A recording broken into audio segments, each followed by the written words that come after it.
What's good, YouTube? And welcome to the beginning of the end of Primite Watch. Already, Konami is going in and reprinting this card in Battles of Legend Monster Mayhem. More importantly, the date on this set, an entire month before the NAWCQ. Big Konami dub here. Now, let's also talk set sizes real quick and bring ourselves back down to earth. It is 177 cards, but Konami's doing a little rarity collection magic and doing a specific zone in the pack for these Emblazoned ultra rares, which are going to have 51 slots of the set, 52 secret rares. That means 2 boxes cannot mathematically pull every secret and every Emblazoned ultra. I think this ratio is actually great if they go back to the old Battles of Legend Magic and there's no short prints.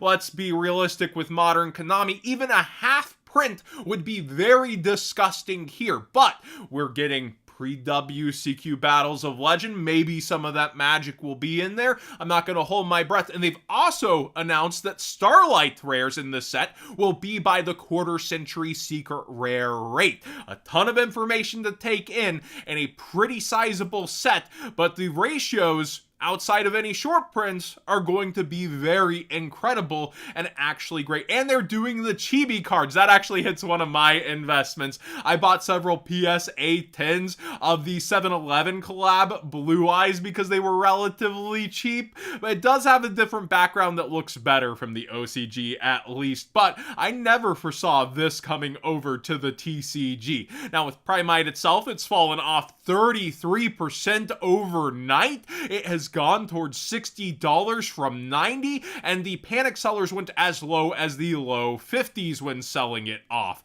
I think that this card never should have been that expensive, but it makes a lot of sense when you have a structure deck bringing so much attention to one of the favorite archetypes of all time and most iconic. I do think the other pieces of this will be something to watch and see if they do include it, kind of like how people are already selling their Perulias after Fulos is announced. I don't think they would go all the way forward to the Dragon. They've got to save some things for other reprint sets like the 10, but this is a very big early one, and I want to say it's actually a Konami dub here. Now we'll see what they do. Also, Tier 0's down right now. When they're back up, they should have sealed Battles of Legend that you can use code What'sGood5 for 5% off and support the channel directly on. I don't really know my suggestions yet. I've done some quick maths, and yeah, short prints would kind of deter me from sealed depending, but we also don't know like the Starlight targets and what alter arts might be Starlight locked and what could be a draw to this set as well, outside of these sets that have already done Dragon Maiden. That's an eternal rival on Market Watch. Punk, I really over like the engine's long-term potential, and then everybody just seems to have that nostalgia for TOS format, and Orcust is pretty darn nice. I do think the set is smelling good early. 7th Ascension is way up once again, doing something surprising, and it is towards 40 lowest before it is even outside of a play set towards 48. That is kind of wild. Now, with this, it is played for Ryzeal, I believe, as well as Shark, and it is starting to even pull up for this Ultra that's still very hard to pull because of rates of Ultra Rares and Duels packs. Duels from the Deep, out of the depths, from $22 a box back towards $30, which is almost its recent modern high of all things. But yeah, look at the sales. They've actually started to push this set by 1 card because that's how thirsty for value they are in the ocean. White Force quarter-century secret rares for their synchros specifically are all way down in quantities and going up in price. Now, this is what I love to see. Even though it has a secret rare slot and ultra rare slots out of Infinite Forbidden, they are all so easy and cheap to obtain, yet the high rarity versions as we enter a WCQ season of people committing to the deck for not only regionals, but maybe they're going to go all the way to Nats with it. These are all going up so much and getting bought I really think that people are committed to this deck, and it is interesting to watch the disparity of easy access versions versus high rarity versions outside of rarity collections. I love to see this. It's awesome.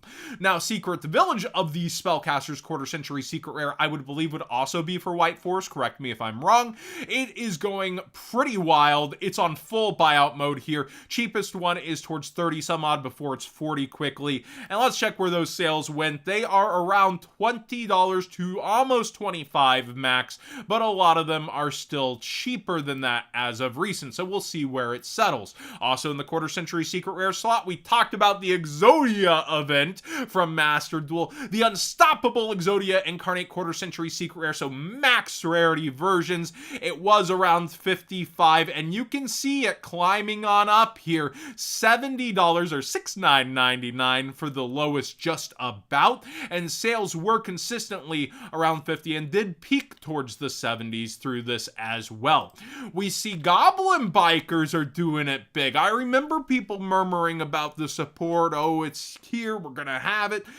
I feel like it's a fan favorite deck, but so was Memaghoul. I want to see it actually get a bunch of solid results before it really demands price spikes like what's happening with Goblin Biker Grand Entrance here. And people are even starting to grab the secret rare of this. It's a cool deck. I think it is neat, but for rogue decks demanding extra stuff in pricing, that's kind of where I dip out with the modern reprint cycle. It's like, okay, it's getting a bit wild over here, and certainly is. That is almost a $50 Quarter Century Secret Rare lowest, with sales all the way up towards 45, but mostly at 35. Yeah, GOAT format's getting some attention. Haven't said that in a while. Book of Moon Quarter Century Secret Rare is on buyout mode, going from $10 to 33. That is just a big jump, and a lot of sales at 15, but it's not just the QCR on this one. It is also the ultimate rare out of OTS. I just don't love this one. No foiling on this picture is such a shame, but the lowest is now 45, jumping from 30-ish, and tons of sales here in the low 40 range you can see have happened recently. We also have Breaker the Magical Warrior Quarter Century Secret Rare jumping from 15 towards 35 and quickly 50. One of Simo's favorite cards. Hope he got the rare that he wants. But yeah, around 15 to 20 is where the sales were at. With GOAT format specifically, and all this attention, a lot of people had different theories in the Discord, from wandering to, oh, they're just trying to cause buyouts. And then one good point came up. With Stampede ahead, and I bring it up plenty, people reach back to get the other pieces. Getting ahead on past format cards, relatively smart, even if the format doesn't have all that much heat, because after a buyout, it's still likely to come back down to a point above that buyout, those bubbles that build on themselves in the Yu-Gi-Oh community. So you can see this went from 12 to 16 pretty consistently. It's now a low of 1 at 16, 1 at 17 here, actually 2 of them, and then it goes up towards 20 on this front page, but does not have a lot of listings at all.